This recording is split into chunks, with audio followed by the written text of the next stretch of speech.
तो आज शाम क्या देखा जाए, ये डिसाइड करने में कितनी शामें और कितने वीकेंड्स निकल जाते हैं। ये एक ऐसा सवाल है जो हर वीकेंड पर हम सबका बहुत टाइम वेस्ट कर देता है। घंटों स्क्रॉलिंग करते करते पॉपकॉर्न खत्म हो जाते हैं, लेकिन देखने के लिए कुछ भी समझ नहीं आता है। अगर आप भी हर शाम ओटीटी के समंदर में बिना कंपास के घूम रहे हैं तो टेंशन छोड़ दीजिए। Top 10 greatest OTT series of all time, या यूं कह लीजिए कि 2026 में आप क्या बेहतरीन देख सकते हैं, बॉलीवुड में भी और हॉलीवुड में भी, आपको बताते हैं। जहां क्राइम थ्रिलर के इंटेंस सस्पेंस से लेकर मिडिल क्लास फैमिली ड्रामास के इमोशनल सुकून और हॉलीवुड के ग्रैंड स्केल एक्शन तक हर मूड के लिए कुछ ना कुछ शानदार मौजूद है। तो बस अपना फेवरेट स्नैक उठाइए और तैयार हो जाइए, क्योंकि आज हम आपके लिए लाए हैं 2026 में देखने के लिए उन सबसे चर्चा में रहने वाली इंडियन और हॉलीवुड सीरीज की अल्टीमेट बिंज वॉच लिस्ट, जो आपकी वॉच लिस्ट को एकदम सॉर्टेड बना सकती है। सबसे पहले इंडियन वेब सीरीज की बात कर लेते हैं। Made in India a Titan story Amazon MX player पर है। बायोग्राफिकल ड्रामा सीरीज है जो 1970s और 80s के उस दौर की कहानी दिखाती है जब भारत में स्विस और स्मगल्ड वॉचेस का दबदबा था। जर्सिस देसाई और JRD टाटा एक ऐसा इंडियन वॉच ब्रांड बनाने का सपना देखते हैं जो दुनिया के बड़े ब्रांड्स को टक्कर दे सके। कई मुश्किलों, ब्यूरोक्रेसी और रिसोर्सेज की कमी के बावजूद जर्सिस अपनी टीम के साथ इस सपने को पूरा करने की कोशिश करती हैं।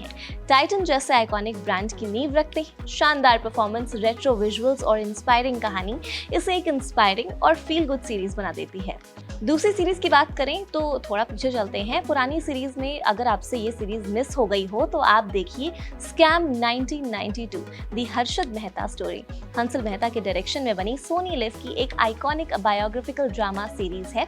ये जर्नलिस्ट सुचेता दलाल की किताब द स्कैम पर आधारित है और 1980s और 90s के बॉम्बे स्टॉक एक्सचेंज की दुनिया की कहानी दिखाती है। सीरीज में प्रतीक गांधी ने हर्षद मेहता का किरदार निभाया है, जो एक मिडिल क्लास बैकग्राउंड से निकलकर स्टॉक मार्केट की दुनिया में बड़ा नाम बन जाता है और बिग बुल के नाम से मशहूर हो जाता है। कहानी दिखाती है कैसे उसकी एम्बिशंस उसे तेजी से ऊपर ले जाते हैं और कैसे इंडियन स्टॉक मार्केट और बैंकिंग सिस्टम की कमियों का फायदा उठाकर हजारों करोड़ रुपए का स्कैम सामने आता है। लेकिन ये कहानी सिर्फ हर्षद मेहता के राइज की नहीं है, इसमें उसके अचानक हुए डाउनफॉल को भी दिखाया गया है। प्रतीक गांधी की शानदार एक्टिंग, अजय ठाकर की बेहद पॉपुलर म्यूजिक और रिस्क है तो इश्क है जैसे डायलॉग्स ने इस सीरीज को इंडियन ओटीटी की सबसे यादगार और आइकॉनिक सीरीज में शामिल कर दिया है। अगली सीरीज में आप देखिए एस्पिरेंट्स। इसका सीजन 3 आ चुका है। अभिलाष, गुरी और एसकी की कहानी एक नए दौर में पहुंच चुकी है। ये तीनों किरदार अब अपनी जिंदगी के उस पड़ाव पर हैं जहां सिर्फ करियर और एग्जाम्स ही उनकी सबसे बड़ी चिंता नहीं, अब उन्हें पर्सनल लाइफ, रिलेशनशिप्स, एम्बिशंस और पुराने दोस्तों के साथ अपने रिश्तों के बीच बैलेंस बनाना है। सीरीज दिखाती है कि बड़े होने के बाद सपने बदल सकते हैं, लेकिन पुराने रिश्तों और फैसलों का असर जिंदगी पर बना रहता है। यही वजह है एस्पिरेंट्स की कहानी आज भी काफी रिलेटेबल लगती है। लेकिन इससे पहले एस्पिरेंट्स का सीजन 1 और 2 जरूर देखिएगा, आपको कहानी और अच्छे से समझ आएगी, जिसमें ओल्ड राजेंद्र नगर में यूपीएससी की तैयारी कर रहे 3 दोस्तों के सफर से लेकर उनके अफसर बनने के बाद की पॉलिटिकल चैलेंजेस, आपसी मतभेद और बदलती प्रायोरिटीज को एक साथ दिखाता है। अगली सीरीज आप देखिए तस्करी, the roar of Silchar. Netflix की एक इंटेंस क्राइम थ्रिलर सीरीज है जिसे नीरज पांडे ने बनाया है और इसमें इमरान हाशमी मुख्य भूमिका में नजर आते हैं। कहानी नॉर्थ ईस्ट इंडिया के सिलचार से शुरू होती है, जहां international smuggling, illegal cross border trade और करप्शन का एक बड़ा और खतरनाक नेटवर्क काम कर रहा होता है। सीरीज में एक ईमानदार ऑफिसर इस पूरे सिंडिकेट के खिलाफ खड़ा होता है। उसके सामने ऐसे लोग हैं जो क्राइम की दुनिया में काफी चालाक और ताकतवर हैं। इसके बाद शुरू होती है खतरनाक कैट एंड माउस चेज, जहां हर कदम पर धोखा, रिस्क, सस्पेंस देखने को मिलता है। हाई ऑक्टेन एक्शन और रियलिस्टिक स्टोरी टेलिंग के साथ तस्करी एक ऐसी ग्रिपिंग क्राइम थ्रिलर बन जाती है जो आपको लगातार सोचने पर मजबूर करती है कि आखिर इस खेल में जीत किसकी होगी। तो ये सीरीज आपकी वॉच लिस्ट में हो सकती है। अब अगर क्राइम और डार्क थ्रिलर देखकर थोड़ा ब्रेक लेना चाहते हैं तो Amazon प्राइम की पंचायत आपके लिए एकदम परफेक्ट है। शो की कहानी अभिषेक नाम के एक इंजीनियरिंग ग्रेजुएट की है जो मजबूरी में उत्तर प्रदेश के फुलेरा गांव में पंचायत सचिव के कम सैलरी वाली नौकरी करता है।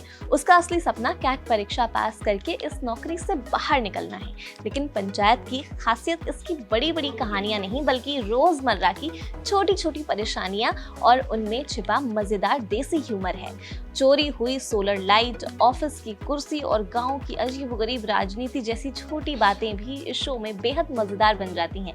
कॉमेडी के साथ इमोशन और बेहतरीन किरदार पंचायत को एक मस्ट वॉच शो बना देते हैं। उम्मीद है 2026 के खत्म होते होते इसका नया सीजन आ जाएगा जिसका फैंस बेसब्री से इंतजार कर रही हैं। वहीं गुल्लक सीजन 5 उन दर्शकों के लिए है जो कुछ हल्का फुल्का इमोशनल और फैमिली फ्रेंडली देखना चाहते हैं। गुल्लक एक मिट्टी की गुल्लक की नरेशन की आवाज में मिश्रा परिवार संतोष, शांति, अनु और अमन की कहानी दिखाती है। सीजन 1 में परिवार की रोजमर्रा की छोटी छोटी नोकझोंक और मिडिल क्लास जिंदगी की परेशानियां से कहानी शुरू होती है। सीजन 2 में घर के रेनोवेशन और बढ़ती जिम्मेदारियों के साथ परिवार के बीच का इमोशनल बॉन्ड और गहरा हो जाता है। सीजन 3 में अन्नू की नौकरी लगने के बाद परिवार के रिश्तों और डायनेमिक्स में बदलाव आता है और पिता बेटे के रिश्ते को बेहद संजीदगी से दिखाया गया है। सीजन 4 में छोटे बेटे अमन के बड़े होने और जनरेशन गैप से जुड़ी परेशानियों पर ध्यान दिया जाता है। तो वहीं सीजन 5 में वही पुरानी मिठास और सुकून वापस लौटता है। बिना किसी बड़े ड्रामा के एक आम मिडिल क्लास परिवार की छोटी छोटी परेशानियां, रिश्ते और मजेदार किस्से ही गुल्लक को एक बेहतरीन कंफर्ट वॉच और बहुत ज्यादा रिलेटेबल शो बना देते हैं। अब बात करते हैं कुछ बड़े हॉलीवुड और ग्लोबल शोज की। द बॉयज पूरी कहानी वॉच इंटरनेशनल के भ्रष्ट और ताकतवर सुपर हीरोज यानी द 7 और उन्हें बेनकाब करने निकले बिली बचर की ग्रुप के बीच की जंग दिखाती है। सीजन 1 में हुजी की गर्लफ्रेंड की मौत के बाद द बॉयज टीम बनाती है और होमलैंडर का खतरनाक और असली चेहरा सामने आता है। सीजन 2 में सुपर हीरोइन स्टॉर्म फ्रंट की एंट्री के साथ सोशल मैनिपुलेशन और होमलैंडर के बेटे रेयान की कहानी भी जुड़ती है। वहीं सीजन 3 में टेम्प वी ड्रग और पहले सुपर हीरो शोल्डर बॉय की एंट्री होती है, जिसके बाद पिता और बेटे और पोते के बीच एक खतरनाक टकराव देखने को मिलता है।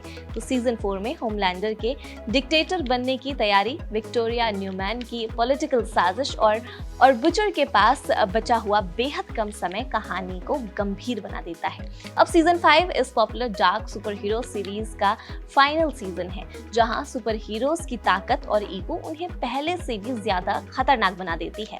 होमलैंडर की अनप्रेडिक्टेबल पर्सनालिटी के बीच अब दर्शक ये देखने के लिए उत्साहित है कि आखिर इस महाजंग का अंत कैसे होगा। अगली सीरीज है नेटफ्लिक्स की डार्क को अब तक की सबसे बेहतरीन साइंस फिक्शन थ्रिलर सीरीज में गिना जाता है। ये एक ऐसी जर्मन सीरीज है जो टाइम ट्रैवल की पूरी सोच को ही बदल कर रख देती है। कहानी विंडे नाम के एक रहस्यमयी और सुनसान से शहर से शुरू होती है, जहां एक बच्चे के गायब होने के बाद एक गुफा में मौजूद रहस्यमयी सुरंग और टाइम ट्रैवल का राज सामने आता है। इसके बाद कहानी 4 परिवारों के बीच फैले ऐसे रहस्यों को सामने लाती है जो कई पीढ़ियों से एक दूसरे से जुड़े हुए हैं।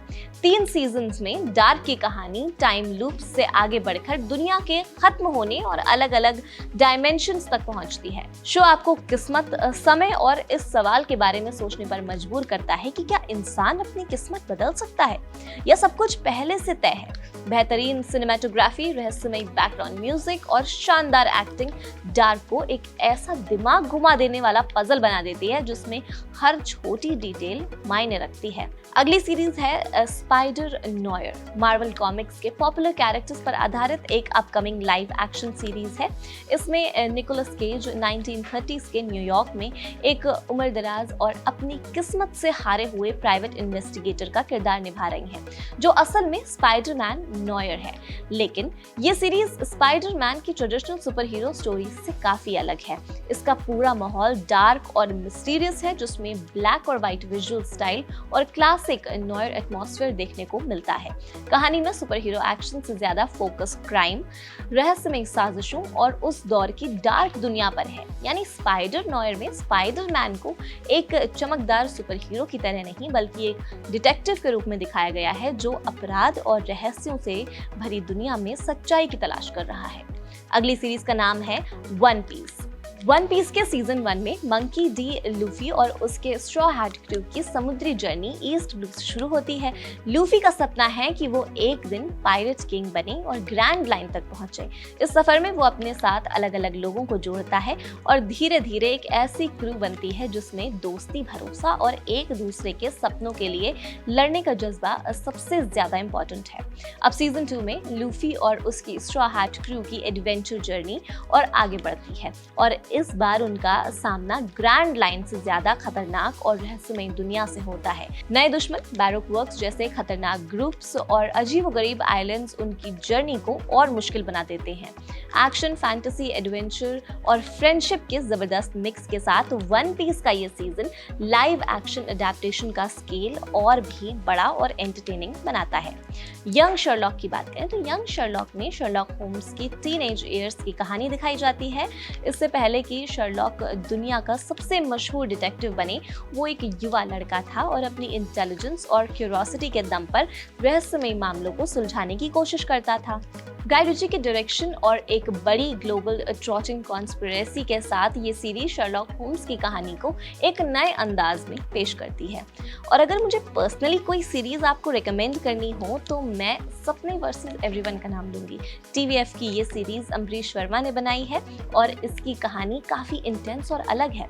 इसमें प्रशांत एक स्ट्रगलर एक्टर है जो बॉलीवुड में अपना सपना पूरा करना चाहते हैं, लेकिन परिवार की जिम्मेदारियां और जिंदगी की परेशानियां उसके रास्ते में लगातार आती रहती हैं। दूसरी तरफ जिमी है जो रियल एस्टेट और क्राइम की दुनिया में जल्दी पैसा और पावर कमाने के पीछे भाग रहा है।